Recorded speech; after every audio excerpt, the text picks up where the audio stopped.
শীতের এক রাতে তিনি সফরে বেরিয়েছেন। এক মসজিদে মাগরিব আর এশার সালাত পড়ে তিনি ভাবলেন ফজরের সালাতে এই মসজিদে পড়ে সকালবেলা বেরোবো, যেহেতু বাইরে শীত, কই আর যাব।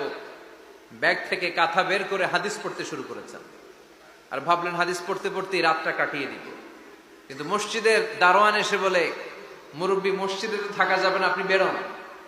আহমদ ইবনে হাম্বল অনুনয় বিনয় করলেন যে তোর কাছে হাত জোর করে ক্ষমা চাই বাবা, এই শীতের রাতে আমারে বের করে দিস না, আমি রাতটা মসজিদে কাটাতে চাই। আমি ফজরের নামাজেরও মুসল্লি এই মসজিদের, আমি ফজর পরে তারপরে যাব।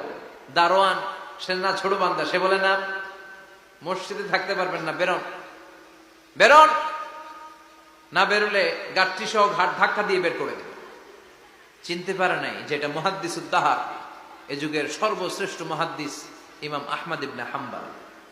এখন উনি আর কি করবেন, কিছু করতে না পেরে ব্যাগ নিয়ে বের হয়ে গেলেন। প্রচন্ড শীতের রাতে, কনকনে শীতে তিনি কাঁপছেন। হাঁটতে হাঁটতে চলতে চলতে হঠাৎ দেখলেন একটা বাজার। ওই বাজারে এক খাব্বাজ, রুটির দোকানদার, শাবুন খাব্বাজ, যুবক রুটি বানাচ্ছে। যে সালাম দিলেন, আসসালামু আলাইকুম। বাবা, শীতের রাতে বিপদে পড়েছে, যাওয়ার জায়গা নেই। তোমার যে চুলাতে তুমি রুটি বানাও, এই চুলার পাশে বসে যদি সারা রাত আমি কাটিয়ে দেই আর চুলা থেকে আগুন পোয়াই, তোমাকে কোনো ক্ষতি হবে? যুবক বলেন, না না, কোনো ক্ষতি হবে না। আহলান ওয়া সাহলান, আমার হাবান বিক, খোশ আমদেদ, এটা তো খোশ নসিব আমার। আপনি আগুন পোহালে আমার সমস্যা কি, আসেন। ইমাম আহমদ ইবনে হাম্বল যুবককে শুকরিয়া জানিয়ে, আল্লাহর শুকরিয়া করে চুলার পাশে বসে আবার হাদিস পড়তে লাগলেন। কিন্তু তিনি লক্ষ্য করলেন যে যুবকটা একটু পর পর আওয়াজ করে পড়ে আস্তাগফিরুল্লাহ। কি পড়ে? আটা দিয়ে রুটি বানায়, পড়ে আস্তাগফিরুল্লাহ। রুটির খামির বানায়, পড়ে আস্তাগফিরুল্লাহ। খামির গুলো দলা বেঁধে গোল গোল করে সাজিয়ে রাখে, আর কি পড়ে? বেলুন দিয়ে এগুলোর বলে চুলার ভিতরে ঢুকায় দেয়, আর কি পড়ে? কেউ রুটি কিনতে আসলে তার হাতে রুটি তুলে দেয়, আর কি পড়ে? টাকা দিলে টাকা নিয়ে ক্যাশ বক্সে রেখে দিয়ে কি পড়ে? শুধু পড়ছে আস্তাগফিরুল্লাহ আস্তাগফিরুল্লাহ। ইমাম আহমদ ইবনে হাম্বল তো অবাক, ঘটনা কি, এই যুবকের হলোটা কি? শুধু আস্তাগফিরুল্লাহ। তিনি হাদিসের কিতাবটা বন্ধ করে যুবককে জিজ্ঞেস করলেন, বাবা, আসার পর থেকেই দেখছি তুমি শুধুই পড়ছো আস্তাগফিরুল্লাহ আস্তাগফিরুল্লাহ আস্তাগফিরুল্লাহ, ঘটনাটা কি? কেন এত তুমি ইস্তিগফার পড়ো?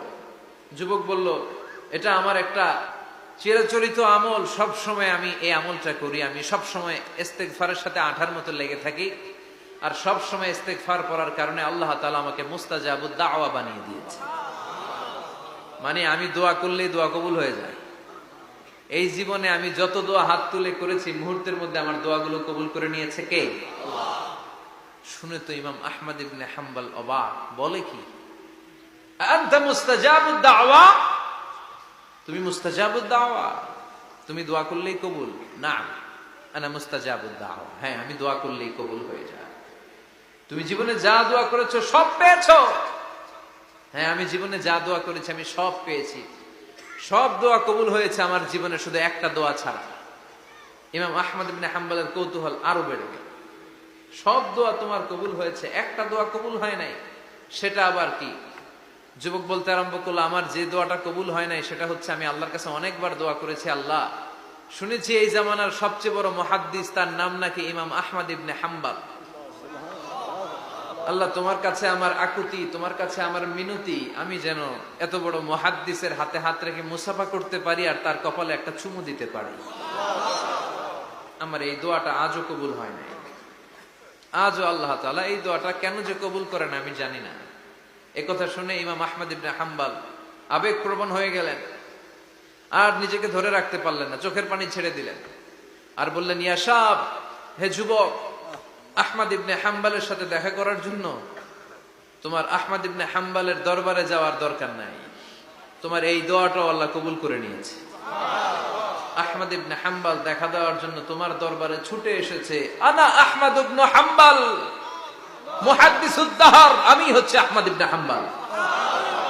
যুবক নিজেকে ধরে রাখতে পারে না, চোখের পানি ছেড়ে দিয়ে ওই যুগের সবচাইতে বড় মুহাদ্দিসকে জড়িয়ে ধরে হাতের মধ্যে হাত রেখে মুসাফা করে আহমদ ইবনে হাম্বলের কপালে চুমুকে দেয়, আর আহমদ ইবনে হাম্বলের কাছে দোয়া চেয়ে বলল, ও ইমাম, রব্বুল আলামিন আমার জীবনের কোন দোয়া আজকে আর বাকি রেখে দেন নাই, এই যে দোয়াটা বাকি ছিল এই দোয়াটাও আল্লাহ কবুল করে নিয়েছে।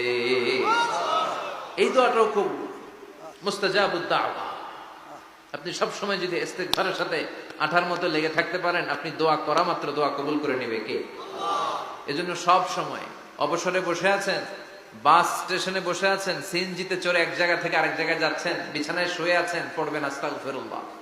কি পড়বেন? প্রাণ খুলে মন থেকে আওয়াজ করে সবাই পড়েন আস্তাগফিরুল্লাহ। আবারও পড়েন আস্তাগফিরুল্লাহ। চিল্লায় পড়েন আস্তাগফিরুল্লাহ।